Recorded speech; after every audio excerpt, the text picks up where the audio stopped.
is this your before brow where you like your shape, but it's a little bit on the thinner side? I'm going to show you a really easy trick that's going to make your brows look a little fuller, but keep it natural. So if that is you, if this is your brow, the before, and you want it to look like after, you definitely want to stick around, and I'm going to help you how to do that. Hey everybody, it's Jasmine, your brow expert. And if I'm not your brow expert, well then you need to click the subscribe button so that way every week you get a new brow tip. Now, some of the tips might be not so new for you, but the model I hope will be. As long as I have models that will consent for me to use their brows. You may relate with this eyebrow, you may not. Please pass this along with someone that I know that has thin eyebrows. I've been shaping eyebrows at the Anastasia salon in Beverly Hills, so you definitely need to stop by. Get your brows shaped. I wax, I tweeze, I trim eyebrows, and I also help you to pick the right colors. So you definitely want to stop by. And thank you for those of you that have trusted me with your brows. Definitely want to save this because I think it's very valuable. So without further ado, let's get to the model. So she's got a beautiful brow shape. It's just on the thinner side. So we're going to create a fuller look where it's going to still look natural. That's the key thing today, to make it look as natural as possible and for it to be as easy as possible. And I believe that the Brow Wiz pencil is the easiest way to get started, or just to practice to get your brows the shape that you want. But first, you notice I'm holding a little bit of brow, actually under eye cream. That's what I'm holding. I think this is what we tend to do. At least I used to do this, is when I put my eye cream, I go around the eyebrows, but not realizing some of that residue can get on the hair.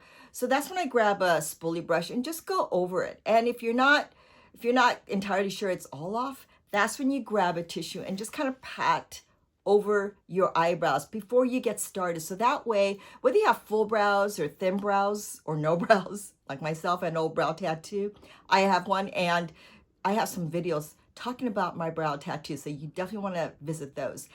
It will just take off as much as of that kind of gooey or wet-like feel over your brow area. So that way the pencil goes on so much easier. So here's something that goes on really easy, is the Pro Pencil. Now this one is actually base 3. She's got darker skin. The bases come 1, 2, and 3. Most people are 1 or 2. I'm going to use the 2. It just depends on how much lighter you want to go, meaning how much highlight, I can't even speak right now, how you want your brows to be highlighted. That's what I want to say. So by applying some underneath first, you really have the brows pop out.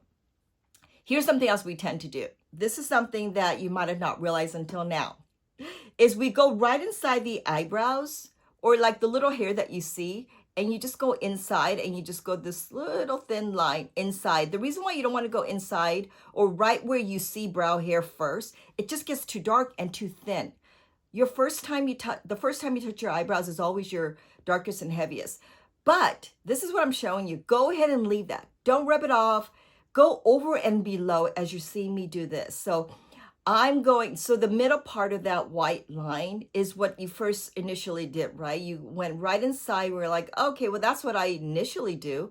Go ahead and do that. Because sometimes if we do this, this just helps us to get in the feel of shaping the brows, or like brow makeup, right? So go ahead and do that. And then go over what you just did and go under what you just did. Meaning you follow the natural line with your first initial line. This is the easy part, where you start filling inside that outline. So when you create that outline above the hair and you create that outline below the hair, go all the way around, that's when it's just easy to just scratch the color. Now the pressure is medium to light. The harder you press, the darker the color. The lighter you press, obviously the lighter color. And you're holding it, laying the pencil down. You're holding it, laying it down. Everything's laying down. You never want to go head on, because then you apply too much pressure, the brows get too dark. When you lay it down, you tend to apply less pressure and it just goes on lighter. Then you go over it with the spoolie brush. Don't forget that beautiful spoolie brush, because it spreads the color out. It blends it, makes it lighter. But I apply a little bit, a light pressure, not too heavy. You want to make sure that you still keep the color on there, right? But the front can get a little too dark. So that's when you just go over it. Okay, so the brush 18, remember that highlighter you applied in the beginning? That's when you just kind of blend it out now. And this is something I didn't do on the model, but you could also do it over your eyebrows. Meaning you could apply the highlighter, but you could also just use this brush because there's some left. There should be some of that base left on the brush, and you just go over your eyebrows. So that way you get a little bit more of a cleaner look. The Brow Freeze Gel, I don't use this often, but you know what? I'm beginning to. I go in these phases. She's got very fine hair. If you look at the before, the hairs are a little fuller up in the front, but it's real fine. It's real soft. And so by using the Freeze Gel, it applies a lot more product, and you want to go slow, and you want to kick the hair up. By kicking the hair up in an angle, you get that fuller look. The other great thing about this Freeze Gel is that it keeps the pencil on much longer. There is a little bit of gummy, gooey string to it, but you want to make sure you take it off here and just go slow, and so that way you control the product. If there ends up being too much of this gel, just go over it again with the spoolie very lightly. At this point, you don't want to press too hard. You just want a little bit of, not even that much pressure, but just enough where the bristle catches the hair and you just spread out the gel. This is also a good time to just kind of control it. This is also a time where if you want that lamination look, you could also use your finger to press against your hair. I do have a little bit up in the front. I always want to hold on to as much as I can, but you know, a little illusion goes a long way. So I hope you found this tip to be doable, easy to do, right? All you have to do is just do what you typically do, what you normally do. All you have to do is if you just go right inside your eyebrows and attack the area that you see hair first, which again, that just makes the brows be darker up in the front, but that's okay. And be intentional in the light pressure. All about going above, following the natural first line, and going below, following the natural first line. I promise you, if you try this, it will get a little fuller.